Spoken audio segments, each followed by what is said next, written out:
architect of another form of infrastructure in our country, the ethical and the moral and the spiritual infrastructure. Let's give him a round of applause. And wish him well as he celebrates his birthday. I'm rather pleased to welcome you all to the second Sustainable Infrastructure Development Symposium of our country, known as SITSA. This symposium is an affirmation of the value of partnerships, of working together between government, financial institutions, business, development agencies, and communities towards the common goal of building our beautiful country, South Africa. Investment in infrastructure is an investment in people, but it is also an investment in the future of our country. For in the end, it is about improving the lives of ordinary people, providing much needed services to our people in the form of water, and clean water for that matter, affordable electricity, decent homes.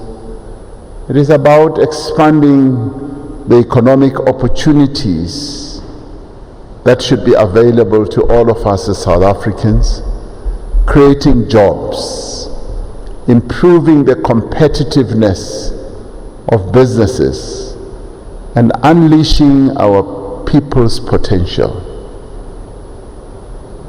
And infrastructure itself is transformational. It changes things, transforms things. It is about the far-reaching social change that can be achieved through either broadband in classrooms or integrated housing projects that are close to economic centers where our people live. It is also about small and medium enterprises, getting small-scale farmers to have access to markets, and large manufacturers that they should be able to easily and efficiently and competitively reach new export markets. Our inaugural symposium in June of last year had a dual mandate. Its mandate was to produce a credible infrastructure pipeline and also to find financing to support the delivery of the projects that we had identified in our pipeline. This year, SITSA 2021 is about implementing quality infrastructure and underlying quality infrastructure for development as well as recovery and inclusive growth. We've chosen these three focus areas because in many ways they capture our approach to infrastructure, so that our approach is not scattered all over the place. It is focused and it is pointed. We're implementing quality infrastructure for development because it needs to contribute to the development of our society and make a sustainable difference in our people's lives, but also in the trajectory of our economic growth. We're implementing quality infrastructure for recovery because a massive infrastructure program is absolutely vital to the recovery of our economy in the aftermath of COVID-19. And it is for this reason it is an important plank of our ERRP. We're implementing quality infrastructure for inclusive growth so that we redress the economic imbalance between urban and rural. We develop townships into viable economic centers, and we reduce the cost of living of the poor. Every South African must experience the benefits of infrastructure investment and improved gross fixed capital formation that should happen in our country. Now at SITSA 21, we are focused firstly on innovative approaches to projects with future revenue streams, and secondly on new ways to finance crucial social infrastructure. And we have developed very creative and innovative ways of being able to develop social infrastructure. In the past, we used to talk about our desires, great desires of developing wonderful social infrastructure, and we often found that the lack of the balancing revenue streams for such social infrastructure then debilitated everything that we wanted to do, and everything just fell flat.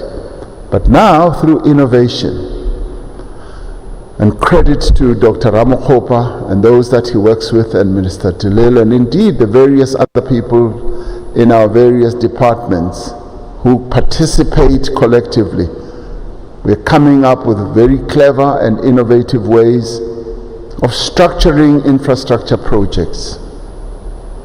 One of the new frontiers of infrastructure development is green energy, which has the potential not only to drive industrialization, but to establish a whole new industrial reality. And what is evolving in our country now is that more and more we are going ahead of the curve. We're not being reactive, because the world landscape has changed. If you don't embrace green energy, if you don't respond to the climate change process that's underway in the world, you are left behind. I'm rather pleased that our infrastructure developments are now going ahead of this curve of embracing the climate change narrative and debate, and making sure that it is very much a part of what we are doing. And through this, a new world is opening to all of us. New technologies, new ways of doing things, and it's wonderful to hear, as we develop infrastructure projects, to hear people talk about, we're building this on a green basis, this is a green building, and so on and so on. And to also hear industrialists and many big companies and small saying that as we produce these products, we have underpinned everything that we now do on the basis of green approaches, green energy, and our products are now becoming more and more green. The green hydrogen export special economic zone that we are going to develop at Bochubai with Sasol as an anchor investor is a major step towards realizing our potential to be a global leader in green hydrogen. And it was wonderful, the Sasol people may want to know, it was wonderful 2 days ago when I sat down with President Hage Geingob of Namibia, and we started talking about this type of project and how this project in Bochubai is going to bring the two countries together, to get both countries to approach this type of project on a joint basis, so that we work together, all developing a project that is going to have enormous industrial benefits for both South Africa and Namibia. It points to a future where tens of gigawatts of renewable energy feed electrolysis at massive scale, electrolyzers at massive scale, producing the hydrogen power fuels of the future is going to happen. And we stand ready to be a major exporter in this market, to use the hydrogen to rapidly decarbonize our existing industries and attract industrial investment from across the globe seeking to meet new standards of green power in the production process. The Bogobai SEZ will host such mass scale production, but will also secure and source green hydrogen volumes from emerging players such as Matlaku, which is a women-led company that is going places, led by the women of our country. And it was a joy to listen to a Matlaku, to Sasol, to also Anglo-American, describing how they are going to continue, or they are going to play in this space. Now, this shows that we are now getting more and more ahead of the curve. And as we do so, this complements in many ways the Hydrogen Valley project being spearheaded by Anglo and Sasol's partnership with the Gauteng provincial government to create decarbonized industrial power grids and also supply lines for hydrogen-based green aviation fuel. A number of projects, as Minister DeLille was saying, are also underway throughout the country. Now, many of our people in this country often say, where are these infrastructure projects? We don't see them. They are underway. And last year we spoke about projects amounting to about 340 or so billion rand, and I think Dr. Ramaphosa will out.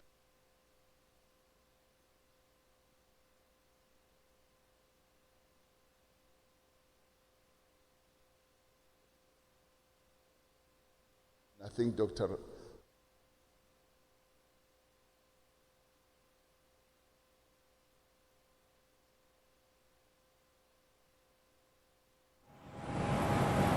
President Cyril Ramaphosa speaking at the second Sustainable Infrastructure Development Symposium of South Africa, SITSA, as it'll happen with technology there buffering right in the middle of his speech. We'll try and take you back there as soon as we're able to get a reconnection. But remember, the project was unveiled last year, headed by Dr. Cyril Ramaphosa, who will also be speaking any moment now at the symposium to give us an update of all the South African priority infrastructure projects and how they're making an impact in terms of the economy, in terms of improving the lives of South Africans. Let's take a quick break. We'll be back in a moment.